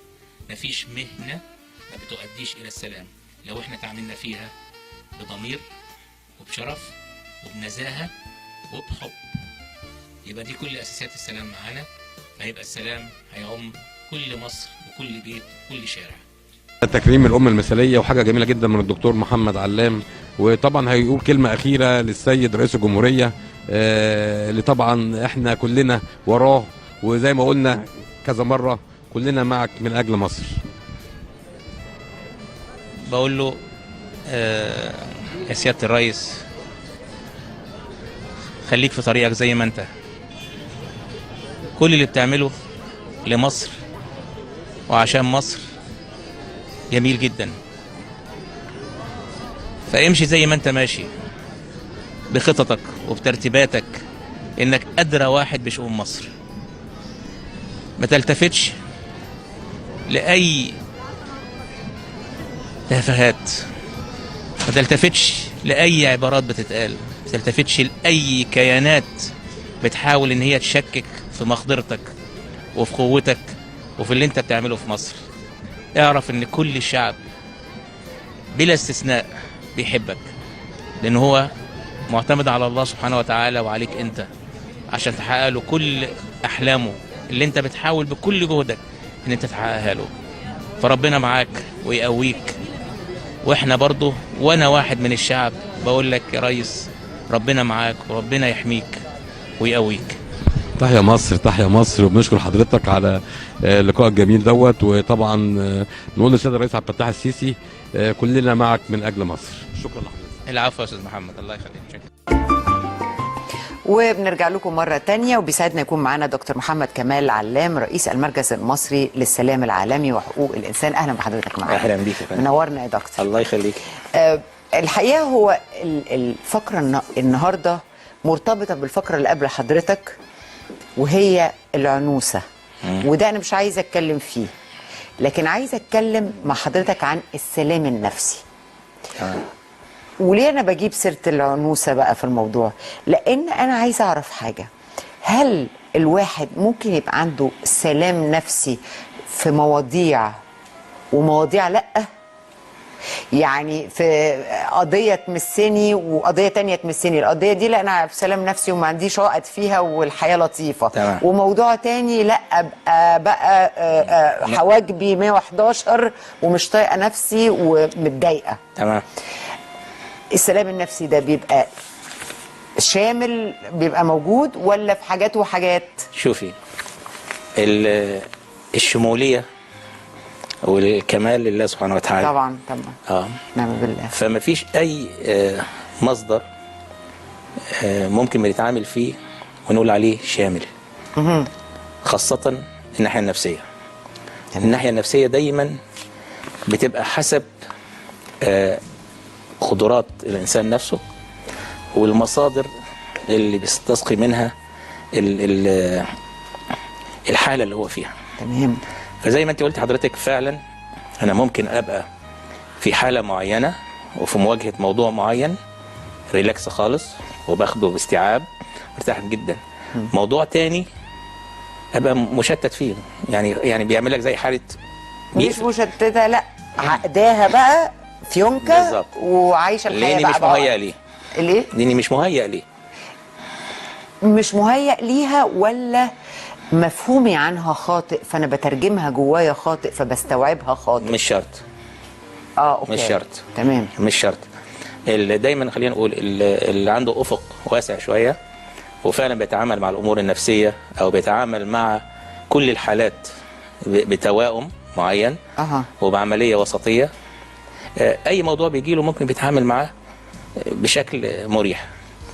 بس احيانا يجي له موضوع فوق قدراته ويكون مفاجئ، فما بيلحقش يهيئ نفسه ان هو يتعامل معاه، فبالتالي زي ما بيقولوا بيقفش. تمام. ما بيلحقش ان هو يتصرف. لكن ممكن بعد فتره معينه لو قعد شويه مع نفسه بيبدا عفوا يسترجع الامور دي ويبدا يحللها معاها بشكل، فبتتبسط مع الامور، فيرجع تاني لحاله الهدوء النفسي ويبدا يتعامل معاها. طب تعالى ناخدها في مثل بمناسبة ان احنا الحلقة النهاردة كانت او بداية الحلقة من حظ حضرتك ان هي تبقى عن العنوسة، وهي الكلمة اللي انا ما بحبهاش خالص. تمام. نهائي. لان بحس ان احنا كده مجتمع متخلف يرجع للوراء وسيستمر في الوراء وهيفضل ما بيتحركش سنتي طول ما المفهوم ده موجود عندنا. ليه؟ يعني افرض ان انا لان المجتمع بتاعي حط في دماغي وخلاص وانا متربيه على كده، وان انا قعدت ما اتجوزتش. تمام. وفاتني قطر الجواز. الكلمه البلدي وبلدي يعني مش بلدي ان هي بلدي، ما هو ما فيش غير بلدي بس اللي بتقولها. صح. فاهم قصدي؟ فانا ازاي ما اخدهاش جوايا كده قوي وابقى العقده مربوطه على الاخر، الفيونكه مربوطه على الاخر، وانه عادي وانا ده اختياري وانا اللي اخترت ان انا ابقى كده، لان مفيش حد عدل جالي وانا قلت لا مش عايزاه. تمام تمام. ارجع مع حضرتك من حاجه، احنا يعني عمليه العنوسه اللي احنا بنتكلم فيها دايما هي جات لنا من ايه؟ برضو من عادات وتقاليد قديمه. تمام. كمان الاعلام رسخها اكتر في الافلام طبعا كلها، وبرضو من اللي هو ايه المستويات اللي هي الريفيه، المستويات الشعبيه. صحيح. ما جاتش ابدا في المستويات الراقيه ان هو يقول لك يتكلم عن العنوسه خالص باي شكل من الاشكال. لا. تمام. فزي ما قلت لك ان هي جايه من معتقدات كلها قديمه. لكن لما كوني انا كأنثى او كبنت وعدى عليا اللي هو السن، المفروض ما فيش سن، المفروض ما فيش سن طبعا، ما فيش سن لسبب معين زي ما انت قلتي، ما جاليش الاختيار المناسب. وزي ما بيقولوا دلوقتي ان كتير جدا حتى من البنات يقول لك ايه، انا مش شايفه راجل كويس قدامي. على فكره عادي ممكن يحصل عادي. تمام. علاوه كمان حاجه ان مراحل التعليم والشغل والحياه اللي احنا فيها شتتت الموضوع ده، ما بقاش فيه عمليه سن معين ان انا اقف عليه هو اللي اتجوز فيه، لو ما اتجوزتش فيه يبقى انتهى. ما بقاش عندنا اللي هو مقياس ريختر. لو اقول لك ان في بنات دلوقتي هي مش عايزه تتجوز. صحيح. ليه؟ بتبص حواليها، بتبص لصاحبتها اللي اتجوزت واتطلقت بعد شهرين وفي ايدها طفل، وتبص ان دول واحده تانية عملوا حفله وعملوا قاعه وصرفوا ملايين، ولا مش بلاش ملايين يعني صرفوا مبالغ طائله جدا، وبعد كام شهر سابوا بعض. فما بيشوفوا المشاكل دي مستمره، علاوه على التمثيليات وعلاوه على الافلام وعلاوه على كل المجتمع اللي احنا فيه. فاحيانا البنت بتخاف هي نفسها، تقول لك انا مش عايز اخش التجربه دي. فالوقت احيانا بعتبر ان في مش عايزين نقول كلمه انوثه، بس هم يمكن مش شايلين كلمه، يعني حاطين كلمه غيرها، او نقول العزوف عن الزواج او التاخر مثلا، او تاخر الزواج. هو التاخر عن ايه؟ ما انا مش عارفه برضو، يعني تاخر امتى؟ اللي هو الساعه كام يعني كده نبتدي نعرف ان احنا متاخرين الساعه كام يعني؟ 6:30. طيب ماشي. الاستاذ الدكتور محمد كمال علام،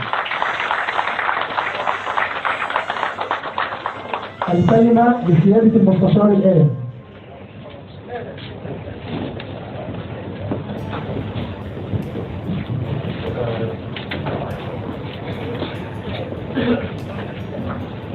السلام عليكم ورحمة الله وبركاته. أنا بشكر كل إنسان شرفني النهارده. كل إنسان جه النهارده مش جاي عشان إحنا نكرمه، بالعكس هو جاي عشان يكرمنا إحنا. وجود كل شخص هنا هو تكريم لينا. المركز المصري للسلام العالمي هي شخصيا الدكتور محمد علام النهارده كنا بنكرم أهم 50 شخصية متميزة في الشرق الأوسط للسلام العالمي. احنا بنكرم النهارده شخصيات من مختلف أنواع المهن، مش من مهنة معينة، مش من مجال معين. عندنا تكريم لمجموعة من السياسيين، عندنا تكريم لمجموعة من رجال الدين الإسلامي والمسيحي، عندنا مجموعة تكريم للفنانين، عندنا تكريم للإعلاميين والصحفيين، عندنا تنوع مختلف لأنواع مختلفة من الناس اللي بيقدموا لمسات جميلة لمصر وللمجتمع. احنا مش بنجمع، مش بنكرم شخص لمجرد ان هو شخص، لا، احنا بنكرم رمز. فكل انسان وكل شخص هيتكرم هو رمز، رمز من رموز مصر، رمز بيشتغل وبيتعب بكل حب. عشان مين؟ عشان مصر، عشان مصر اللي كلنا بنشتغل وبنتعب عشانها، عشان نرتقي بمصر، نرتقي بعملنا، بالقيم، بالمبادئ، ان احنا نرجع تاني مبادئ الاخلاص بتاعت الزمن الجميل، نرجع الحب في العمل، نرجع الاتقان في العمل، نرجع كل الصفات الجميلة والروابط الجميلة اللي كلنا مفتقدينها ومحتاجينها. فكون النهارده نكرم مجموعة متميزة هي تكريم ولمسة شكر وتقدير أنا بعتبرها بسيطة جدا من المركز المصري للسلام العالمي للقمم الجميلة اللي موجودة النهارده عندنا، واللي أنا بيشرفني جدا وجودهم وتعبهم وحضورهم من مختلف أنحاء مصر. في ناس جاية من أماكن بعيدة ومن سفر بعيد، وفي ناس جاية من هنا، لكن كلهم متجمعين معانا النهارده عشان هدف واحد بس، هو الحب. الحب والسلام اللي احنا بنحاول ننشره وبنسعى ليه بكل جهدنا. بنحاول نقول للناس كلها السلام، السلام هو الحب، السلام هو الله سبحانه وتعالى، هو السلام ومنه السلام. عشان كده عايزين ننشر السلام في كل أرجاء مصر من خلال عملنا، من خلال أدائنا، من خلال إخلاصنا وأمانتنا، من خلال كل شيء جميل نقدمه، عشان نقول لمصر احنا يا مصر ولادك هننتفع بيكي وهنشتغل بكل إخلاص. مش هنخلي بس التيارات السياسية اللي بتشتغل، لا، كلنا عشان نساعد التيارات السياسية، كلنا عشان نساعد الموظف الكبير اللي شايل كل هموم مصر وبيشتغل ليل ونهار. عايزين كلنا نقول له احنا معاك، احنا معاك بالحب، معاك بشغلنا، معاك بأدائنا، معاك عشان نقول لمصر كلها احنا ولادك يا مصر، وتحيا مصر وعاشت مصر دائما وابدا مرتفعه فوق كل الاقيام وكل الهمم. وشكرا لكم جميعا. رئيس المركز المصري للسلام العالمي سيادة المستشار الأستاذ الدكتور محمد كمال علام. ورحمة الله وبركاته، والصلاة والسلام على حبيب الله سبحانه وتعالى نبينا محمد صلى الله عليه وسلم. اسمحوا لي في البداية إني أرحب بكم جميعا، فنانين وإعلاميين والسادة النواب والمشاركين وجمهور الحضور. النهاردة احنا في اللقاء المصري العربي لتكريم سفراء السلام المهني المتخصصين. ايه هو السلام المهني؟ في كتير ما يعرفوش ايه هو السلام المهني او معناه. السلام المهني اللي احنا المركز المصري للسلام العالمي عايز ينشر السلام المهني في كل المهن داخل مصر. غالبية الناس موظفين وعمال بيمتهنوا مهن. في كل مهنة دي احنا عايزين نوصل السلام. نوصله ازاي؟ بنختار مجموعة متميزة من كل مجال، زي الفنانين، زي سادة أعضاء مجلس النواب، زي الإعلاميين والإعلاميات، زي المهندسين، زي المحامين، زي كل مهنة. هدفنا كل واحد إن السلام المهني اللي هو ترجمة للقيم، القيم الجميلة والسلام النفسي والإخلاص في العمل والشرف. لو كل واحد في مهنته أدى مهنته بأمانة بشرف بإخلاص، الدنيا هتتغير. الدنيا كلها دلوقتي بيقول لك مفيش أمانة، مفيش إخلاص، مفيش شرف. لكن أنا بقول في ناس كتير جدا جدا موجودة في المجتمع عندها كل القيم اللي احنا بنسميها قيم الزمن الجميل. لأن الزمن الجميل كان كله قيم، كله مبادئ، كله شرف. فاحنا لما ننشر السلام المهني بمعناه اللي انا قلته، يبقى احنا فعلا أثرنا في كل مهنة. حاولنا في كل مهنة ان هي يبقى فيها سلام، فيها امان، فيها حب. لما الموظف يحب زميله، لما ينتهي حتة الغيرة والحسد والحقد اللي منتشرة في كل وظيفة مهما كانت الوظيفة دي، من أصغر وظيفة لأعلى وظيفة موجودة، لأن دي في النفوس. إحنا هدفنا بقدر الإمكان إن إحنا نحسن النفوس، نقول للناس نتمسك شوية بالقيم بتاعتنا، نتمسك بديننا. ديننا اللي هو كله بالكامل قيم، كله معاملة، كله سلام بالكامل. الله سبحانه وتعالى هو السلام. فاحنا بنحاول ننشر السلام، نرجع قيم بدأت تصدي، يبقى عليها تراب.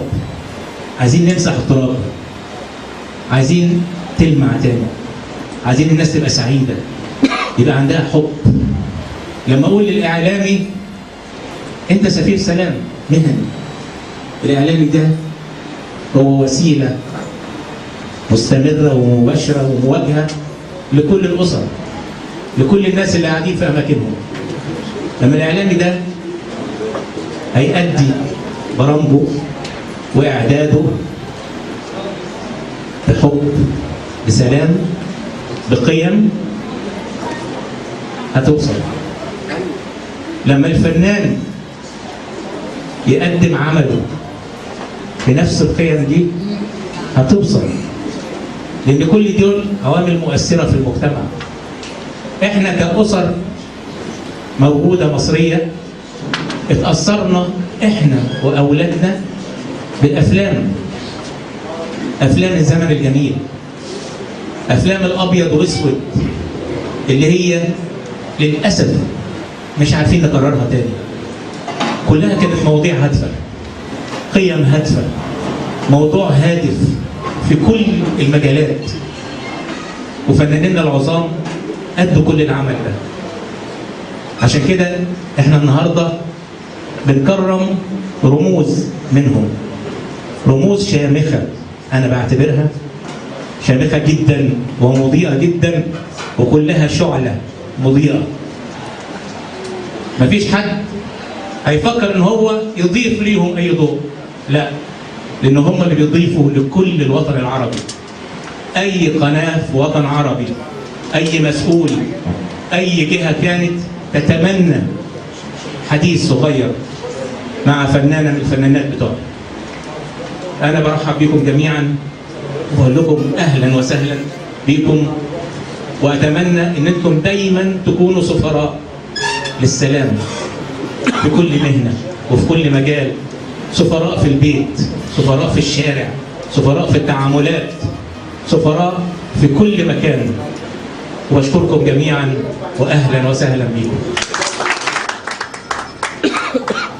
فوتو يا جماعه مش هينفع كده. واستاذتنا ومش عميدة المسرح، عميدة الفنون كلها يا جماعه، والله مش بس المسرح. الفنانة سميحة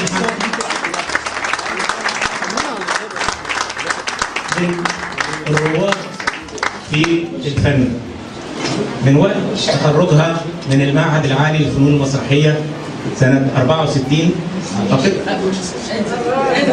54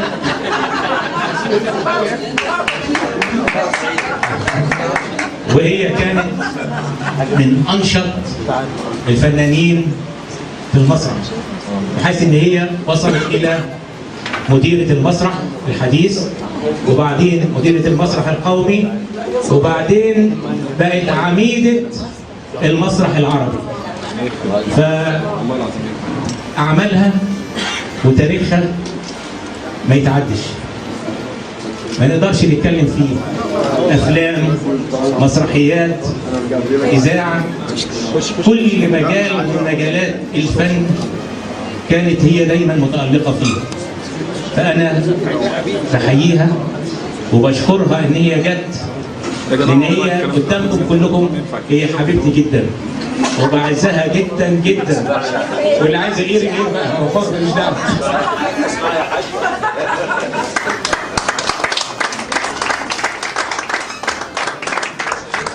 أنا بشكرك شكر يعني ممتد إلى آخر الدنيا، لأنك أنت اديتني الفرصة إن أنا أشوف الوجوه الجميلة دي اللي قصادي، وعايز أقول لهم كل سنة وأنتم طيبين بمناسبة العيد الأضحى، ودايما كده على خير يا رب.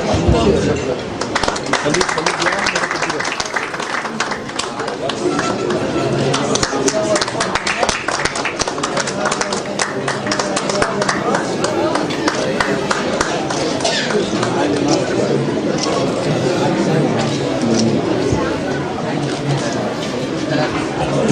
خالص الشكر والتقدير لعميدة المسرح العربي الفنانة المبدعة الرائعة سميحة أيوب. القديرة مديحة حمدي.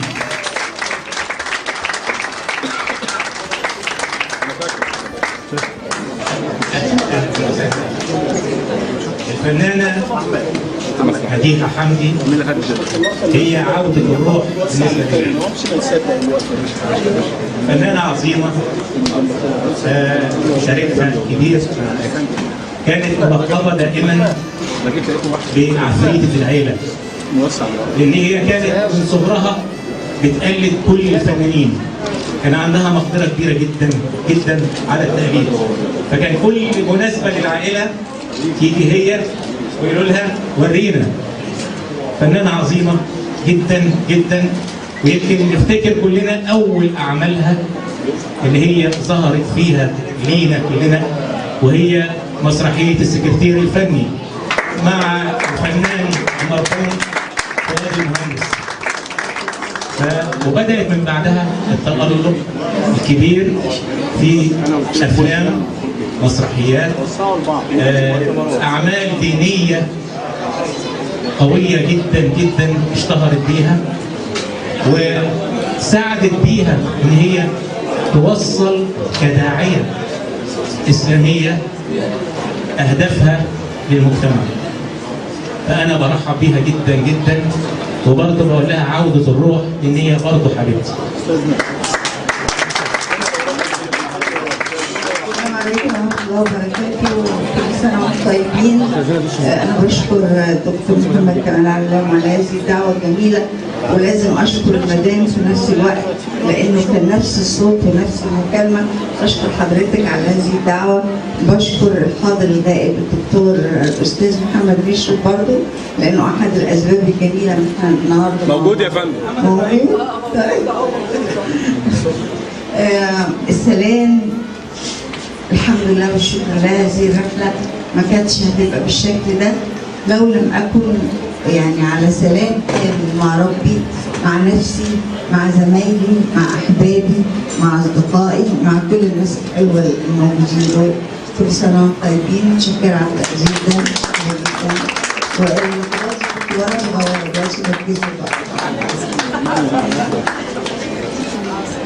خالص شكر التقدير للجميلة الرائعة القديرة مديحة حمدي.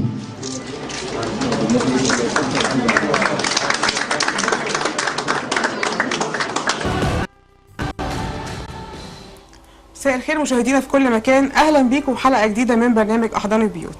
النهارده هنتكلم عن السلام الاسري. للاسف الترابط الاسري دلوقتي بينا قل جدا غير الاول، حتى نسبه الطلاق زادت، واعتقد مصر اعلى نسبه في الطلاق. للاسف مش عارفين اسبابه ايه. هل التكنولوجيا ووسائل الانترنت زي مواقع السوشيال ميديا والتواصل الاجتماعي هي السبب؟ هل الاستسهال دلوقتي ان احنا مش متفاهمين مع بعض فنطلق؟ ليه ما بقاش فيه تمسك بالاسره والجو الاسري؟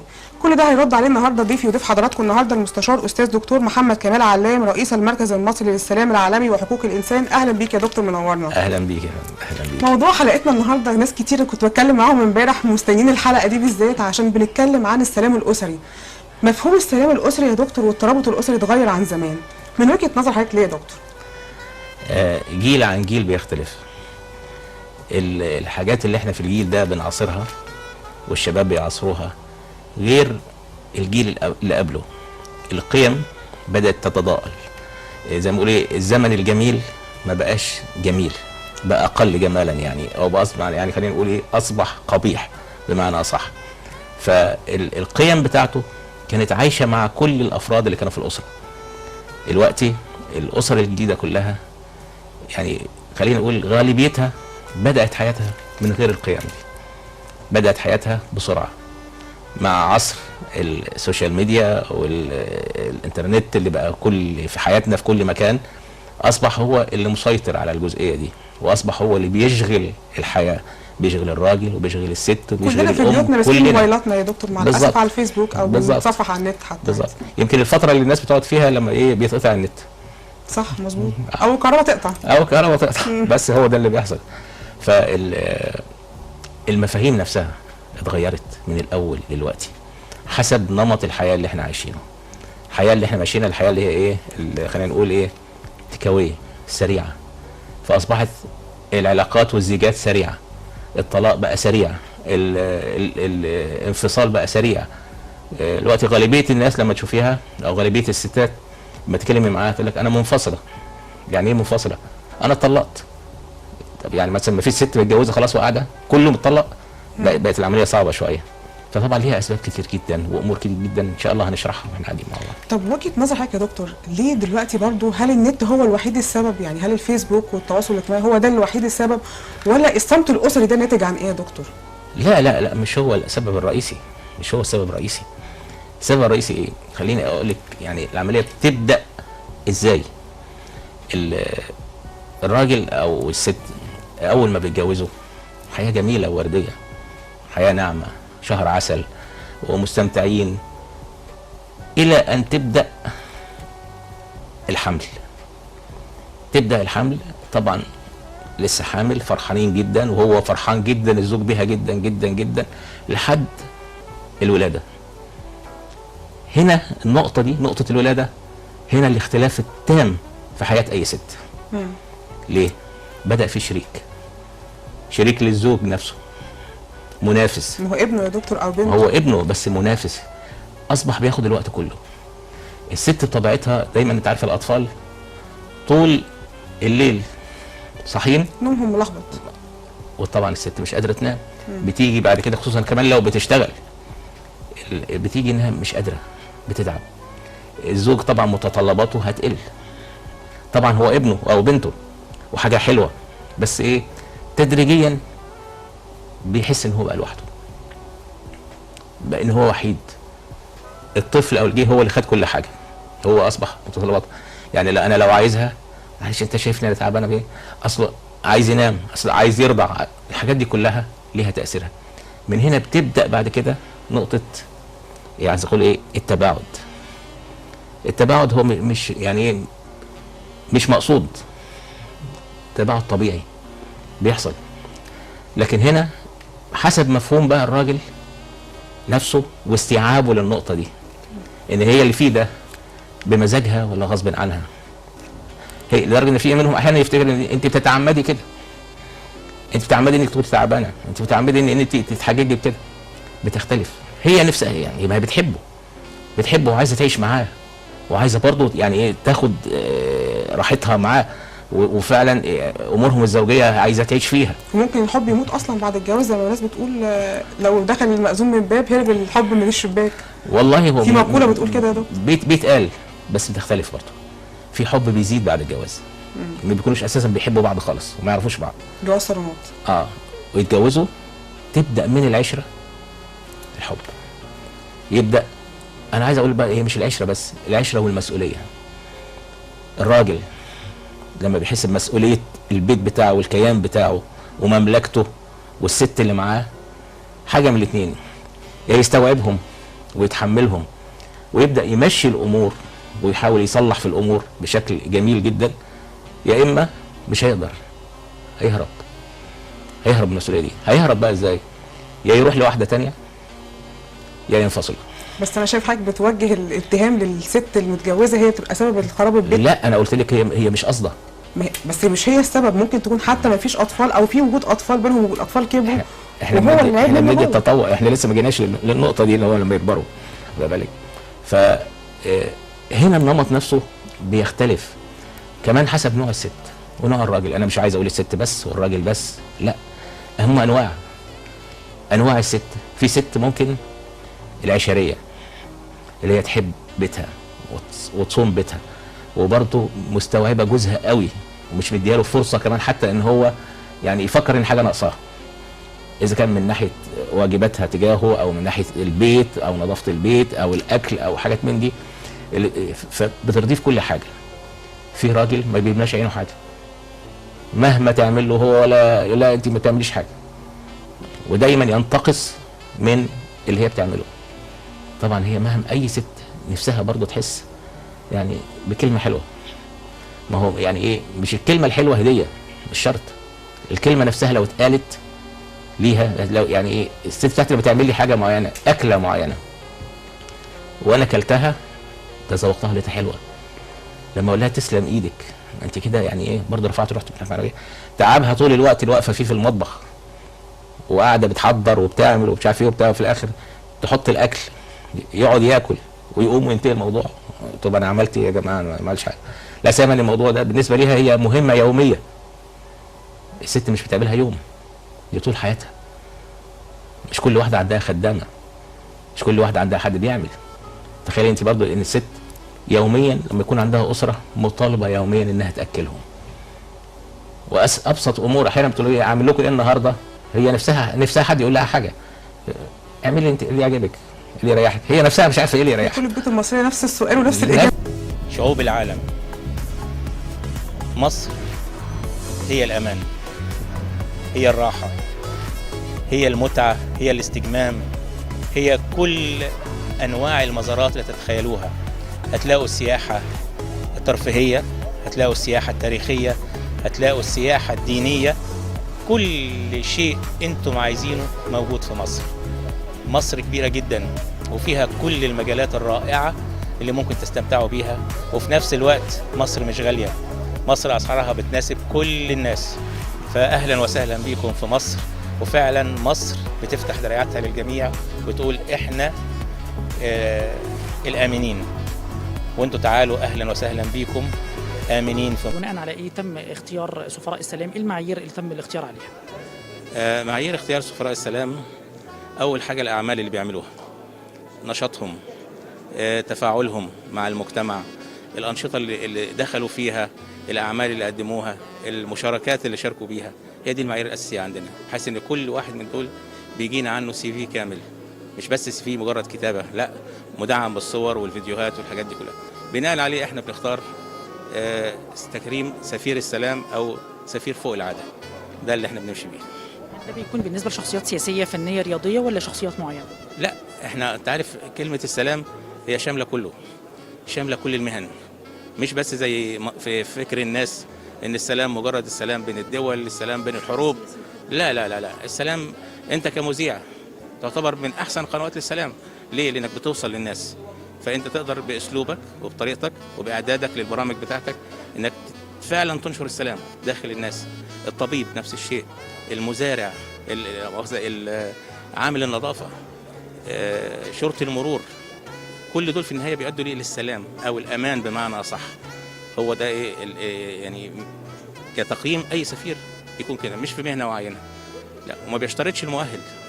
المؤهل مش هو أساس إن أنت تبقى راجل فعال، لا، تأثيرك، أعمالك، هو دي الحاجات الأساسية اللي احنا يعني دي بنقيمها يعني في السفير.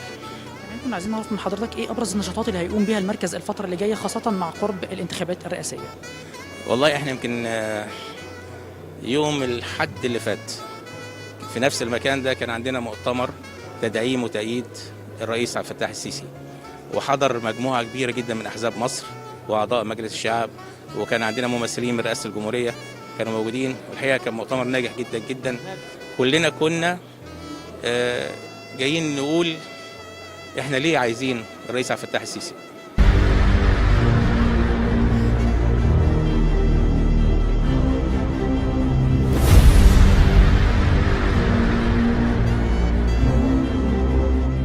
اليوم من فعاليات مهرجان تكريم فناني الزمن الجميل ورواد كرة القدم المصرية.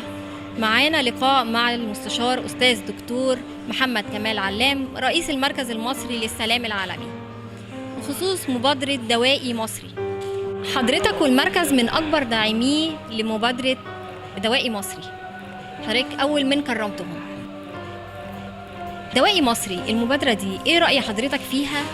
والسوق هل محتاجها دلوقتي؟ يعني السوق المصري هل محتاج فعلا إن احنا نعمل مبادرات بالشكل ده وندعم شبابنا إن هم يطلعوا بأفكار جديدة ودوائي مصري؟ عايز أقول لحضرتك حاجة، المبادرة دي أنا لما عرفت بيها وسمعتها شفتها من الدكتور حلمي، الحقيقة أنا واحد من الناس عجبتني جدا.